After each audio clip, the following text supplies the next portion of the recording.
يوم 4 أكتوبر عام 2021 استفاق العالم كله على خبرين.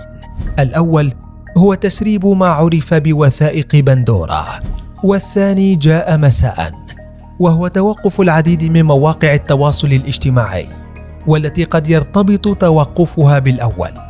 وهنا نعود للخبر الأبرز: وثائق بندورا، تسريب ضخم تضمن ما يقرب 12 مليون مستند كشف فيها عن ثروات سرية هائلة وتهرب ضريبي وحتى غسيل للأموال، وذلك كله من قبل بعض زعماء العالم وأثريائه. التحقيق الضخم عمل عليه أكثر من 600 صحفي من 117 دولة مستندين على 14 مصدرا.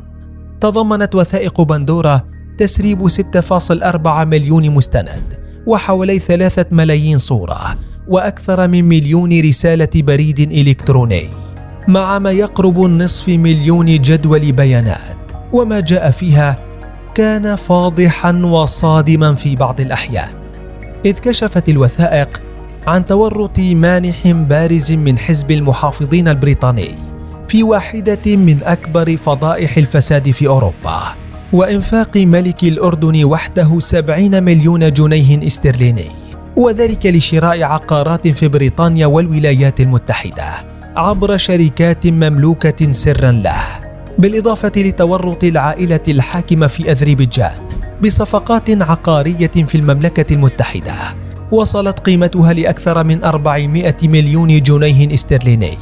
وفضحت إخفاء رئيس الوزراء التشيكي استخدامه شركة استثمار خارجية لشراء فيلتين في فرنسا مقابل 12 مليون جنيه استرليني، وتفاصيل عن امتلاك الرئيس الكيني لشبكة من الشركات الخارجية منذ عقود. ومع تلك الأسماء يوجد حرفيا المئات من المشاهير والسياسيين وصناع القرار في العالم الذين يستخدمون شركات خارجية سرية بهدف إخفاء ثرواتهم والتهرب من الضرائب وتحويل أموالهم وسحبها وحتى إخفائها بسهولة تامة. أوراق وبيانات كبيرة أشغلت العالم كله في ساعات وسببت تسونامي عالمي حول فساد الكثير من القادة. وبينما تنتشر الأوراق تباعا، يقول القائمون على البحث أن لديهم المزيد، ليكون السؤال: من يقف وراء وثائق بندورا؟ الاتحاد الدولي للصحفيين الاستقصائيين أو ICIJ كان هو الجوكر وراء كل تلك الأوراق الضخمة. فقط بالنقر على موقعه الرسمي ستشاهد حجم الوثائق التي توصل إليها والعناوين الرنانة التي تتصدر صفحته الرسمية. على رأسها يأتي عنوان عريض يقول: أوراق بندورا، تسونامي البيانات البحرية، وغيره العديد من العناوين التي لم يتمكن الكثير من المتهمين إخفاءها. الاتحاد هو مؤسسة غير ربحية تتخذ من العاصمة الأمريكية واشنطن مقرا لها.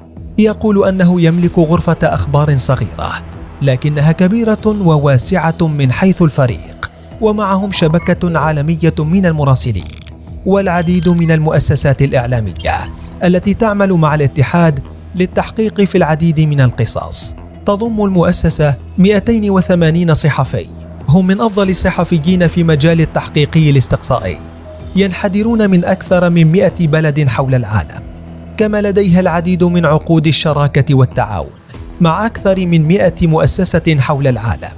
يأتي على رأسها شبكة BBC البريطانية وصحيفتي نيويورك تايمز وذي جارديان، بالاشتراك مع عدة مراكز تحقيق صغرى. ووفق الموقع الرسمي يقول الاتحاد أنه يعتمد بشكل رئيسي على التبرعات في تمويله، وأن لديه العديد من الأعضاء في أوروبا ودول مختلفة. هدف الاتحاد بشكل رئيسي العمل على قضايا مثل الجرائم عبر الحدود وكشف شبكات الفساد ومحاسبة السلطة حول العالم، وذلك كله عبر كشف وثائق رسمية لا ريب فيها. كما أن وثائق بندورا لم تكن الأولى للاتحاد، حيث كشف خلال السنوات الماضية عن العديد من الوثائق الفاضحة والتي حصل الاتحاد من خلالها على العديد من الجوائز.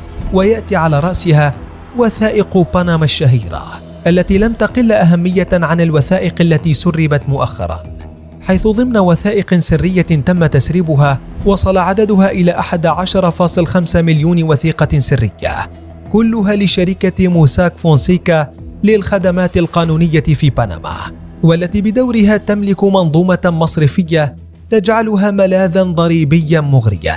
كشف تسريب تلك الوثائق وعبر عمل صحفي استقصائي أن الشركة تقدم خدمات تتعلق بالحسابات الخارجية لرؤساء الدول وشخصيات عامة وسياسية أخرى، بالإضافة إلى أشخاص بارزين في الأعمال والشؤون المالية والرياضية. ووفق الوثائق فإن مكتب موساك فونسيكا ساعد رؤساء دول وشخصيات بارزة أخرى في التهرب الضريبي، وذلك عبر إنشاء ملاجئ ضريبية غير قانونية. وحصلت على تلك الوثائق كلها الصحفية الألمانية زود دويتشي تسايتونج، وذلك من مصدر مجهول، وكلها تعود لشركة موساك فونسيكا. وورد في ذلك التحقيق حينها العديد من الأسماء البارزة، من بينهم أمير دولة قطر السابق حمد بن خليفة آل ثاني، ورئيس وزراء حمد بن جاسم، كما ذكر فيها اسم الرئيس السوري بشار الأسد، ورجل الأعمال السوري رامي مخلوف، والعديد من المشاهير والرياضيين، منهم الأرجنتيني ليونيل ميسي. وقام بالبحث في وثائق بنما وتحضيرها للنشر أكثر من 376 صحفي من 76 دولة، مع العديد من المؤسسات الكبرى، منها الجارديان البريطانية وصحيفة أساهي اليابانية. شكل التسريب حينها حالة ضخمة من الجدل، وأجبر العديد من الدول على اتخاذ إجراءات عاجلة، حيث فتحت حينها كل من فرنسا وإسبانيا وأستراليا ومعهم نيوزيلندا وهولندا تحقيقات معمقة حولها، فيما أنكرت حينها روسيا الاتهامات، وذلك بسبب ورود اسم فلاديمير بوتين في الوثائق. وتعاملت الصين بالمثل أيضا، لذكر أسماء رجال أعمال مرموقين داخلها. نجح الاتحاد الدولي للصحفيين الاستقصائيين اليوم في خلق تسونامي جديد حول الفساد لدى القادة، مع حالة من التوتر التي تطال الكثير منهم بسبب فضح ما كان مستور، مع وعود بكشف المزيد والمزيد. فما الذي ستكشفه وثائق بندورا أكثر من ذلك؟